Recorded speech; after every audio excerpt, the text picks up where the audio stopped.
Engineering के final year के एक स्टूडेंट आके अपने पापा से कहा, पापा आपके साथ मुझे कुछ ज़रूरी बातें करनी है। मुझे लगता है कि इंजीनियरिंग मेरे लिए नहीं है।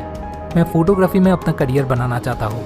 आप तो बहुत पहले से ही जानते हो कि फ़ोटोग्राफी में मेरा कितना इंटरेस्ट था और अब मेरे हाथ में एक अच्छा मौका भी आया है। आपकी बात मानकर तो मैंने इंजीनियरिंग ले लिया था, लेकिन कभी भी इंजीनियरिंग में मैं खुशी नहीं ढूंढ पाया। क्लास में हर वक्त मेरा दम घुटता रहता है, जहाँ पे फ़ोटोग्राफी करते वक्त मुझे हर एक मोमेंट में खुशी मिलती है और इसलिए मैंने कॉलेज से ड्रॉप आउट करने का डिसीजन लिया है।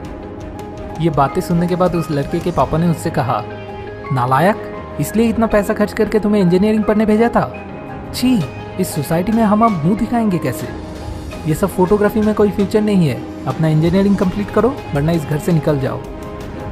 दूसरी तरफ एक बॉयफ्रेंड ने अपने गर्लफ्रेंड से कहा, तुम्हें मैंने मना किया था ना ऐसे जीन्स टॉप मत पहना करो, फिर भी तुमने पहना। अब गर्लफ्रेंड ने कहा, अरे बाबा पहन लिया तो क्या हुआ, अब तो सभी पहनते हैं। जवाब में बॉयफ्रेंड ने कहा, ओके तो अगर बाकी लड़कियां पहनती है इसलिए तुम्हें भी पहनना है तो तुम्हें मेरे साथ इस रिलेशन में रहने की कोई ज़रूरत नहीं है। तो गर्लफ्रेंड ने कहा, तुम ऐसा क्यों कर रहे हो? बॉयफ्रेंड ने बोला, क्योंकि मैं तुमसे प्यार करता हूँ। सच में क्या यही असली प्यार है? अगर थोड़ा डीपली नोटिस करेंगे तो आप भी देख सकते हैं ये सब और कुछ नहीं, सिर्फ कुछ पर्सनल नीड्स है जिन्हें हम लोगों ने प्यार वर्ड के साथ रिप्लेस कर दिया है। एक इंसान के लाइफ में मेनली दो तरह के नीड्स होते हैं, number 1 physical and number 2 emotional. Different relations के जरिए इंसान बेसिकली इन दो नीड्स को ही पूरा करने की कोशिश करते हैं। जिन सारे नीड्स को ही हम लोगों ने आज गलती से प्यार का नाम दे दिया है। मेरा एक इमोशनल नीड है इस वर्ल्ड के साथ हर वक्त कनेक्टेड रहने का और इसलिए मुझे ज़रूरत है एक मोबाइल। अब इस नीड को ही मैं प्यार का नाम देके कहता हूँ, आई लव माई मोबाइल। मेरा एक नीड है अपने मन की बात किसी के साथ शेयर करने की और इसलिए मैंने एक बेस्ट फ्रेंड बनाया है।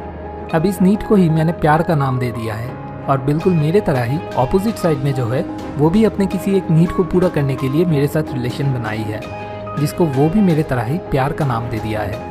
अब जब तक दोनों के नीड्स एक ही डायरेक्शन में चल रहे हैं तब तक तो प्यार ठीक है, लेकिन जिस वक्त दोनों के नीड्स ऑपोजिट डायरेक्शन में चलना शुरू किया तभी असली खेल सामने आता है। लड़ाई शुरू हो जाता है और वो प्यार कहीं पे गायब हो जाता है। जो लैला मजनू प्यार में एक दूसरे के लिए पागल थे, वही दोनों एक दूसरे के सबसे बड़े दुश्मन बन जाते हैं। तो क्या यही असली प्यार है? अच्छा, अगर ये प्यार नहीं है तो असली प्यार क्या है? इसका मतलब उस फादर को क्या अपने बेटे से ये कहना चाहिए था कि हाँ बेटा, तूने बहुत बढ़िया डिसीजन लिया है, जा अब पढ़ाई छोड़ के फोटोग्राफी करना शुरू कर दे। या उस बॉयफ्रेंड को अपने गर्लफ्रेंड को कुछ ऐसा बोलना चाहिए था, जीन्स टॉप में तो तुम बहुत बढ़िया दिखती हो, कभी कभी हॉट पैंट भी पहना करो ना। तो क्या ये असली प्यार है? आपको क्या लगता है? इन दोनों में से एक भी असली प्यार नहीं है। एक कड़वी सच ये है, प्यार एक ऐसी चीज़ है जो देने की कैपेबिलिटी हम में से 99.9% लोगों के पास ही नहीं है, क्योंकि हम किसी को कोई चीज़ तभी दे सकते हैं जब वो चीज़ पहले से ही हमारे पास हो। जो मेरे अपने पास ही नहीं है वो चीज़ मैं कैसे किसी दूसरे को दे सकता हूँ? हम सभी के अंदर जो सबसे बड़ी चाहत है वो है सभी चीज़ों से हंसना, रोना, दुख, दर्द, इन सब से मुक्त हो जाना, एब्सोल्यूट फ्रीडम एंड इनफाइनाइट बन जाना। ये क्या बकवास है? इंसान कैसे इनफाइनाइट बन सकते हैं? मैं जानता हूँ काफ़ी लोगों के मन में यही बात आ रहा है। हाँ, इंसान इनफाइनाइट नहीं बन सकता जब तक ना वो अपने खुशी के लिए किसी एक्सटर्नल किसी भी चीज़ के ऊपर डिपेंडेंट है। मतलब खुश रहने के लिए पैसा चाहिए, या ये पर्टिकुलर इंसान साथ में रहना चाहिए, या ये चीज़ चाहिए, वो चाहिए। ऐसे होकर कभी भी इनफाइनाइट बनना पॉसिबल नहीं है, क्योंकि ये नीड्स कभी भी ख़त्म नहीं होने वाले और इन सब के ऊपर हमारा कोई कंट्रोल भी नहीं है। लेकिन सोचिए, अगर किसी के लिए अपने खुशी का रिसोर्स इंटरनल हो, मतलब वो अपने खुशी के लिए बाहर की किसी चीज़ के ऊपर डिपेंडेंट ना हो, वो अपने खुद को और अपनी खुशी को ऐसी किसी चीज़ के साथ आइडेंटिफाई कर ले जो कि उनके अंदर हो और जिसके ऊपर बाहर की किसी भी सिचुएशन का कोई भी इफेक्ट ना हो, और वो चीज़ उनके पैदा होने के समय भी ठीक जैसा था आज भी वैसा ही है और फ्यूचर में भी वैसा ही रहेगा, तो तब उस इंसान के पास मौका रहता है इनफाइनाइट बनने का, इनफाइनाइट के साथ जाके एक हो जाने का। लेकिन जब तक ना वो हो रहा है, एक के बाद एक नीड्स आते ही रहेंगे। एक नीड पूरी होगी, फिर से दूसरी कोई नीड आ जाएगी, और इनकम्प्लीट नीड्स मतलब इम्पेशेंस। और जहाँ पे इनकम्प्लीटनेस और इम्पेशेंस होगा वहाँ पे सेल्फिशनेस आना ही आना है, और सेल्फिशनेस और लव दोनों बिल्कुल ऑपोजिट है।